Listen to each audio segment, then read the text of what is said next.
नमस्कार। श्रीमद् भागवत गीता के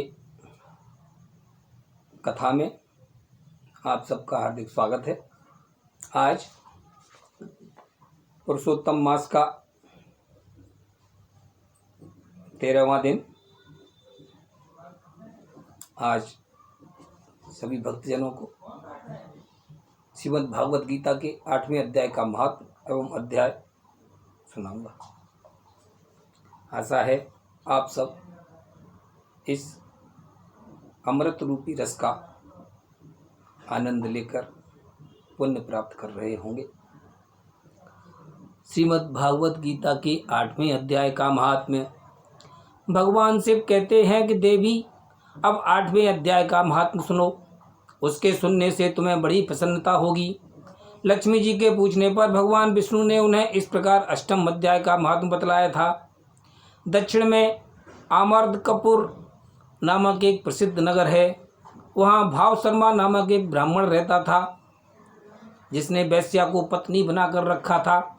वह मांस खाता, मदिरा पीता, श्रेष्ठ पुरुषों का धन चुराता, पराई स्त्री से व्यभिचार करता और शिकार खेलने में दिलचस्पी रखता था। वह बड़े भयानक स्वभाव का था और मन में बड़े बड़े हौसले रखता था। एक दिन मदिरा पीने वालों का समाज जुटा था। उसमें भाव शर्मा ने भरपेट ताड़ी पी, खूब गले तक उसे चढ़ाया। अतः अजीर्ण से अत्यंत पीड़ित होकर वह पापात्मा कालवश मर गया और बहुत बड़ा ताड़ का वृक्ष हुआ। उसकी घनी और ठंडी छाया का आश्रय लेकर ब्रह्म राक्षस भाव को प्राप्त हुए कोई पति पत्नी वहाँ रहा करते थे। उनके पूर्व जन्म की घटना इस प्रकार है। एक कुशीबल नामक ब्राह्मण था, जो वेद वेदांग के तत्वों का ज्ञाता, संपूर्ण शास्त्रों के अर्थ का विशेषज्ञ और सदाचारी था। उसी की स्त्री का नाम कुमति था। वह बड़े खोटे विचार की थी। वह ब्राह्मण विद्वान होने पर भी अत्यंत लोभवश अपनी स्त्री के साथ प्रतिदिन भैंस, कालपुरुष और घोड़े आदि बड़े दानों को ग्रहण किया करता था, परंतु दूसरे ब्राह्मणों को दान में मिली हुई कौड़ी भी नहीं देता था। वे ही दोनों पति पत्नी कालवश मृत्यु को प्राप्त होकर ब्रह्म राक्षस हुए। वे भूख और प्यास से पीड़ित हो इस पृथ्वी पर घूमते हुए उसी ताड़ वृक्ष के पास आए और उसके मूल भाग में विश्राम करने लगे। इसके बाद पत्नी ने पति से पूछा कि नाथ, हम लोगों का यह महान दुख कैसे दूर होगा तथा इस ब्रह्म राक्षस योनि से किस प्रकार हम दोनों की मुक्ति होगी। तब उस ब्राह्मण ने कहा, ब्रह्म विद्या के उपदेश, आध्यात्म तत्व के विचार और कर्म विधि के ज्ञान बिना किस प्रकार संकट से छुटकारा मिल सकता है। यह सुनकर पत्नी ने पूछा कि तद्ब्रह्म किम ध्यात्मम किम कर्म पुरुषोत्तम। वह ब्रह्म क्या है, अध्यात्म क्या है और कर्म कौन सा है। उसकी पत्नी के इतना कहते ही जो आश्चर्य की घटना घटित हुई उसको सुनो। उपयुक्त वाक्य गीता के 8वें अध्याय का आधा श्लोक था।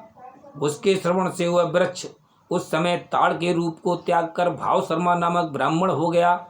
तत्काल ज्ञान होने से विशुद्धि चित्त होकर वह पाप के चूल्हे से मुक्त हो गया तथा उस आधे श्लोक के ही महात्म्य से वे पति पत्नी भी मुक्त हो गए। उनके मुख से दैवात ही 8वें अध्याय का आधा श्लोक निकल पड़ा था। तदनंतर आकाश से एक दिव्य विमान आया और वे दोनों पति पत्नी उस विमान पर आरूढ़ होकर स्वर्गलोक को चले गए। वहाँ का यह सारा वृत्तांत अत्यंत आश्चर्यजनक था। उसके बाद उस बुद्धिमान ब्राह्मण भाव शर्मा ने आदरपूर्वक उस आधे श्लोक को लिखा और देव देव जनार्दन की आराधना करने की इच्छा से वह मुक्तदायिनी काशीपुर में चला गया। वहाँ उस उदार बुद्धि वाले ब्राह्मण ने भारी तपस्या आरंभ की। उसी समय क्षीर सागर की कन्या भगवती लक्ष्मी ने हाथ जोड़कर देवताओं के भी देवता जगतपति जनार्दन से पूछा, नाथ, आप सहसा नींद त्याग कर क्यों खड़े हो गए। श्री भगवान बोले, देवी, काशीपुरी में भागीरथी के तट पर बुद्धिमान ब्राह्मण भाव शर्मा मेरे भक्ति रस से परिपूर्ण होकर अत्यंत कठोर तपस्या कर रहा है। वह अपनी इंद्रियों को बस में करके गीता के 8वें अध्याय के आधे श्लोक का जाप करता है।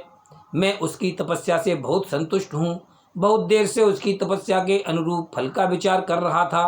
प्रिय, इस समय वह फल देने को मैं उत्कंठित हूँ। पार्वती जी ने पूछा, भगवान श्री हरि सदा प्रसन्न होने पर भी जिसके लिए चिंतित हो उठे थे, उस भगवत भक्त भाव शर्मा ने कौन सा फल प्राप्त किया। श्री महादेव जी बोले, देवी द्विज श्रेष्ठ भाव शर्मा प्रसन्न हुए। भगवान विष्णु के प्रसाद को पाकर अत्यंतिक सुख मोक्ष को प्राप्त हुआ तथा उसके अन्य वंशज भी जो नरक यातना में पड़े थे उसी के शुद्ध कर्म से भगवत धाम को प्राप्त हुए। पार्वती, ये 8वें अध्याय का महात्म्य थोड़े ही मैं तुम्हें बताया है, इस पर सदा विचार करते रहना चाहिए। बोलो श्री कृष्ण भगवान की जय। बोलो श्रीमद् भागवत गीता की जय।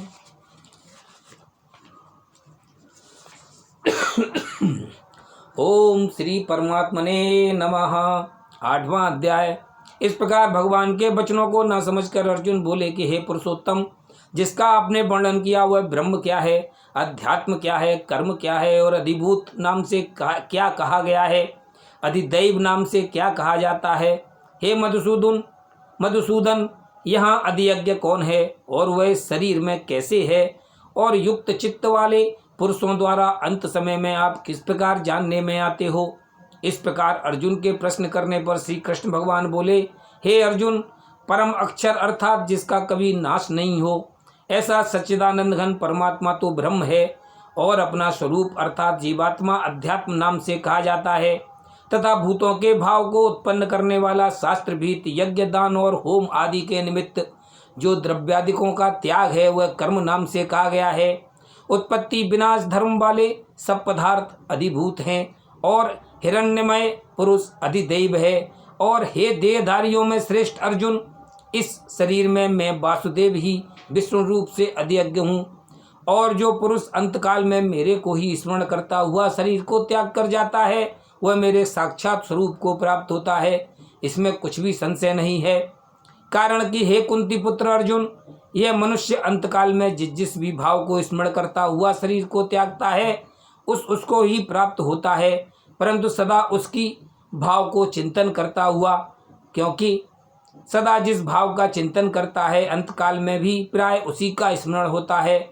इसीलिए हे अर्जुन, तू सब समय में निरंतर मेरा स्मरण कर और युद्ध भी कर। इस प्रकार मेरे में अर्पण किए हुए मन बुद्धि से युक्त हुआ निसंदेह मेरे को ही प्राप्त होगा।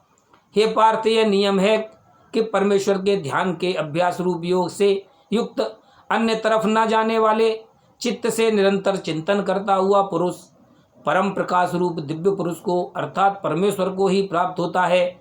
इससे जो पुरुष सर्वज्ञ, अनादि, सबके नियंता, सूक्ष्म से भी अति सूक्ष्म, सबके धारण पोषण करने वाले, अचिंत्य स्वरूप, सूर्य के सदृश, नित्य चेतन प्रकाश रूप, अविद्या से अति परे, शुद्ध सच्चिदानंद घन परमात्मा को स्मरण करता है, वह भक्त युक्त पुरुष अंतकाल में भी योग बल से भ्रुकुटी के मध्य में प्राण को अच्छी प्रकार स्थापन करके फिर निश्चल मन से स्मरण करता हुआ उस दिव्य स्वरूप परम पुरुष परमात्मा को ही प्राप्त होता है। हे अर्जुन, वेद के जानने वाले विद्वान जिस सच्चिदानंद घन रूप परम पद को ओंकार नाम से कहते हैं और आसक्ति रहित यत्नशील महात्मा जन जिसमें प्रवेश करते हैं तथा जिस परम पद को चाहने वाले ब्रह्मचर्य का आचरण करते हैं, उस परम पद को तेरे लिए संक्षेप से कहूँगा। हे अर्जुन, सब इंद्रियों के द्वारों को रोककर अर्थात इंद्रियों को विषयों से हटाकर तथा मन को हृदय में स्थिर करके और अपने प्राण को मस्तक में स्थापन करके योग धारणा में स्थित हुआ जो पुरुष ओम इस एक अक्षर रूप ब्रह्म को उच्चारण करता हुआ और उसके अर्थ स्वरूप मेरे को चिंतन करता हुआ शरीर को त्याग कर जाता है, वह पुरुष परम गति को प्राप्त होता है। हे अर्जुन, जो पुरुष मेरे में अनन्य चित्त से स्थित हुआ सदा ही निरंतर मेरे को स्मरण करता है, उस निरंतर मेरे में युक्त हुए योगी के लिए मैं सुलभ हूँ अर्थात सहज ही प्राप्त हो जाता हूँ। वे परम सिद्धि को प्राप्त हुए महात्मा जन मेरे को प्राप्त होकर दुख के स्थान रूप क्षणभंगुर पुनर्जन्म को नहीं प्राप्त होते हैं, क्योंकि हे अर्जुन, ब्रह्मलोक से लेकर सब लोग पुनरावृत्ति स्वभाव वाले अर्थात जिनको प्राप्त होकर पीछा संसार में आना पड़े ऐसे हैं, परंतु हे कुंती पुत्र, मेरे को प्राप्त होकर उसका पुनर्जन्म नहीं होता है, क्योंकि मैं कालातीत हूँ और यह सब ब्रह्मादिकों के लोक काल करके अवधि वाले होने से अनित्य है। हे अर्जुन, ब्रह्मा का जो एक दिन है उसको 1000 चौकड़ी युग तक अवधि वाला और रात्रि को भी 1000 चौकड़ी युग तक अवधि वाली जो पुरुष तत्व से जानते हैं, अर्थात काल करके अवधि वाला होने से ब्रह्मलोक को भी अनित्य जानते हैं, वे योगी जन काल के तत्व को जानने वाले हैं। इसलिए वे यह भी जानते हैं कि संपूर्ण दृश्य मात्र भूतगण ब्रह्मा के दिन के प्रवेश काल में अव्यक्त से अर्थात ब्रह्मा के सूक्ष्म शरीर से उत्पन्न होते हैं और ब्रह्मा की रात्रि के प्रवेश काल में उस अव्यक्त नामक ब्रह्मा के सूक्ष्म शरीर में ही लय होते हैं। वह ही यह भूत समुदाय उत्पन्न होकर प्रकृति के वश में हुआ रात्रि के प्रवेश काल में लय होता है और दिन के प्रवेश काल में फिर उत्पन्न होता है। हे अर्जुन, इस प्रकार ब्रह्मा के 100 वर्ष पूर्ण होने से अपने लोक सहित ब्रह्मा भी शांत हो जाता है, परंतु उस अव्यक्त से भी अति परे दूसरा अर्थात विलक्षण जो सनातन अव्यक्त भाव है, वह सच्चिदानंद घन पूर्ण ब्रह्म परमात्मा सब भूतों के नष्ट होने पर भी नहीं नष्ट होता है। जो वह अव्यक्त अक्षर ऐसे कहा गया है, उस ही अक्षर नामक अव्यक्त भाव को परम गति कहते हैं तथा जिस सनातन अव्यक्त भाव को प्राप्त होकर मनुष्य पीछे नहीं आते हैं, वह मेरा परम धाम है। और हे पार्थ, जिस परमात्मा के अंतर्गत सर्वभूत हैं और जिस सच्चिदानंद घन परमात्मा से यह सब जगत परिपूर्ण है, वह सनातन अव्यक्त परम पुरुष अनन्य भक्ति से प्राप्त होने योग्य है। और हे अर्जुन, जिस काल में शरीर त्याग कर गए हुए योगी जन पीछा न आने वाली गति को और पीछा आने वाली गति को भी प्राप्त होते हैं, उस काल को अर्थात मार्ग को कहूँगा।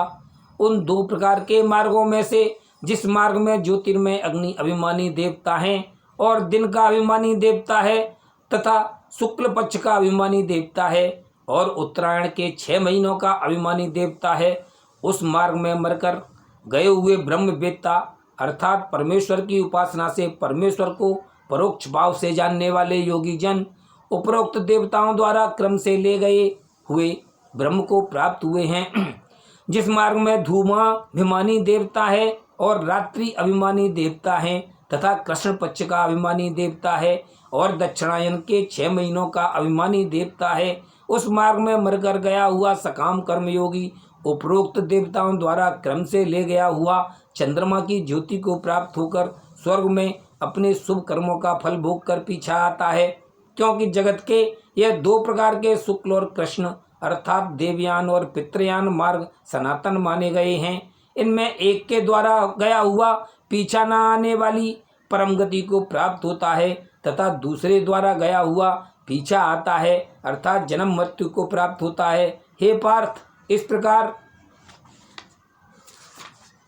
इन दोनों मार्गों को तत्व से जानता हुआ कोई भी योगी मोहित नहीं होता है, अर्थात फिर वह निष्काम भाव से ही साधन करता है, कामनाओं में नहीं फंसता है। इस कारण हे अर्जुन, तू सब काल में समत्व बुद्धि रूप योग से युक्त हो, अर्थात निरंतर मेरी प्राप्ति के लिए साधन करने वाला हो।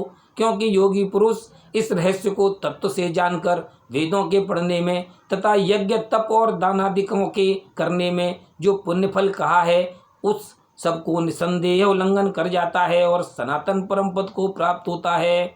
इत श्रीमद् भगवद गीता रूपी उपनिषद एवं ब्रह्म विद्या तथा योग शास्त्र विषयक श्री कृष्ण और अर्जुन के संवाद में अक्षर ब्रह्म योग नामक 8वां अध्याय समाप्तम। बोलो श्री कृष्ण भगवान की जय, बोलो श्रीमद् भागवत की जय। मेरे YouTube चैनल को सब्सक्राइब करें, लाइक करें, शेयर करें, यही अपेक्षा। नमस्कार।